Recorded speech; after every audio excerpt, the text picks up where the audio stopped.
bayramınız mübarek olsun. Rabbim bu bayramda kalplerinize huzur, evlerinize bereket, hayatınıza sağlık ve mutluluk nasip etsin. Dualarınız kabul, yüzünüz hep gülsün.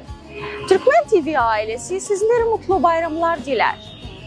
Başta vatanımız Suriye olmak üzere bütün İslam aleminin ve Türk dünyasının bayramı mübarek olsun. Kullu am ve entum bi elfi hayr. Birlik, beraberlik ve kardeşlik duygularımızın güçlendiği mübarek bayram günlerine ulaşmanın mutluluğunu yaşıyoruz.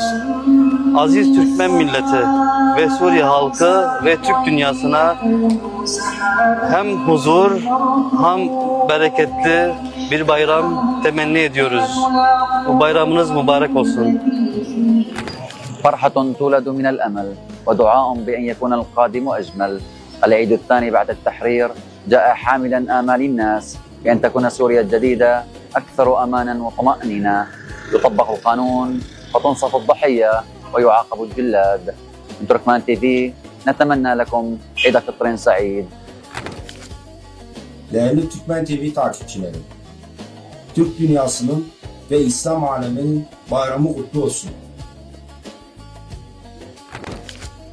Kıymetli, sevgili Türkmen milletim, Allah size orucunuzu kabul etsin, duanızı da kabul etsin. Ramazan bayramınız da bütün Suriye'nin halkına, bütün Suriye'nin Türkmenlerine mübarek olsun, kutlu olsun. Latkiye'nin Türkmenlerine, Halep'in Türkmenlerine, Hamen'in Türkmenlerine, Rakka'nın Türkmenlerine bayramları mübarek olsun. Kalbimizden de bunlara selam olsun.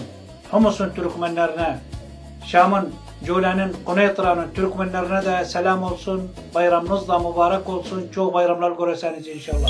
Türkmen TV عدسة تروي وصوت يوثق.